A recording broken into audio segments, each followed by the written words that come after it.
Okay, next question.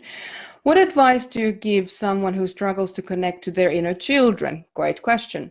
How does one consciously go into the inner child state? Love that question. Thank you so much. I love the inner child work. I find the inner child work and the four people within work to be the the children, the child or the children that I never had the physical. They're my babies. So thank you for asking this. So the reason why we generally struggle with connecting with our inner children is because we haven't realized that we actually already do. So we think about it as almost like an exercise as opposed to tuning into ourselves. Our inner children tend to come out and try to play with us when we are at our most triggered. So when our inner children's needs aren't being met, we get upset and we tend to get into these situations where, we feel not good enough. We feel, like we should be better, like we should be this, we should be that. It's that whole shooting thing and the whole black and whiteness of it, it's this way or that way. There's no scales of gray. So really the first step is to identify when your inner child is actually coming out, even if it's in the negative way. And so once you start to acknowledge that the inner child comes out in a negative way, you can just say to the inner child, hey, thank you so much for speaking up. Thank you so much for speaking up for what's not right for you. And what will happen with that in relation to your inner child is your inner child begins to get confidence in how to really be heard. The inner child generally comes out because they're not feeling heard. Their needs are not being met. So they come out in a negative way. And then if we thank them for that, if we say, hey, thank you so much.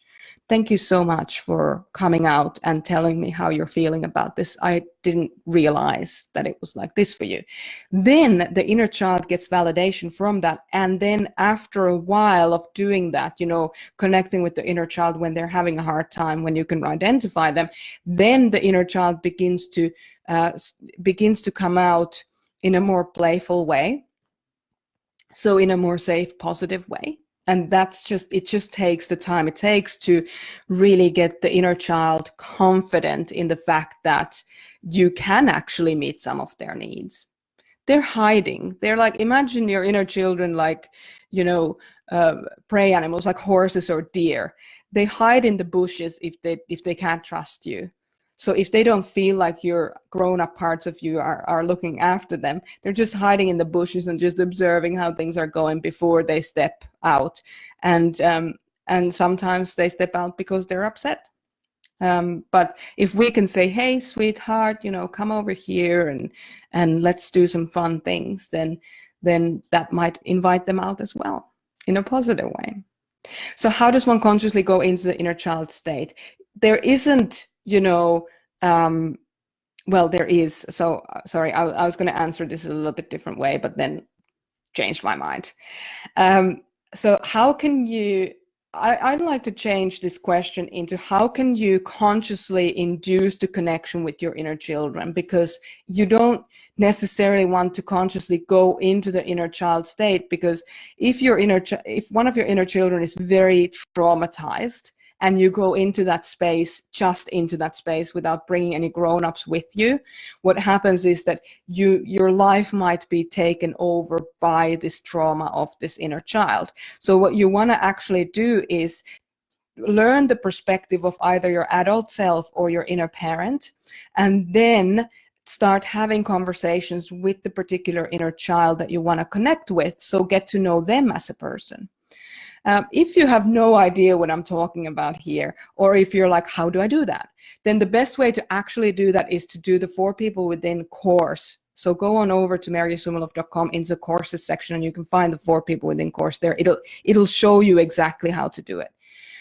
If you already have the 4 People Within course and you're still not sure how to do this, then I recommend that you go back into the lesson number 2, which is all about the inner children, and lesson number 3, which is the inner parent space, and redo those exercises and start connecting those different people within you.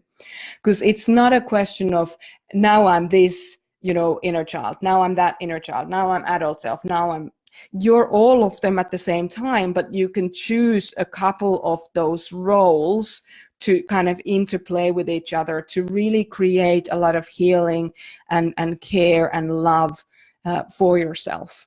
So that's what I recommend that you do, that you go back to that 4 People Within course and just go through those modules 2 and 3 and do those exercises. One great way for anybody who doesn't have the course or can't get it right now for whatever reason is take your inner children out on a play date. So find out who your inner children are. If you don't know what I'm talking about, go into the learning units of our Facebook group, and there's Who Are the 4 People Within Me parts 1 and 2.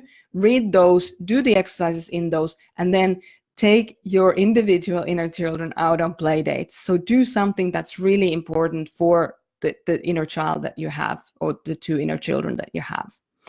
So get to know them as different people and then do something that's meaningful for them. For example, as an INFJ, my inner children, my inner 10-year-old is accuracy, and my inner 3-year-old is sensations. My inner 10-year-old sensations loves things like taste, smells, touches, those kinds of things. The best thing for her is to go sit in the sunshine with the horses, listen to the horses, blowing and getting relaxed, when they do that kind of thing. That's the best thing for her. So I might take her on a play date to just sit in the sun and listen to the horses for a while. Or for the accuracy 10-year-old, I might go through a specific I'm like the wizard of plans, right? So I'll just show you a couple of plans that I have here in different forms. I'll just show them quickly, not necessarily for you to read, but to give you an example. Plan like this, inner 10-year-old loves it. Plans like these, inner 10-year-old loves it. I have notebooks of plans that my inner 10-year-old loves to make. So my play date with her is to just sit down and do a plan something fun. So, but you need to know who your inner children are before you can do the kinds of things that are important to them. So I hope that answers that question. If not, put some comments into the comment section and we'll get back to you as soon as we can.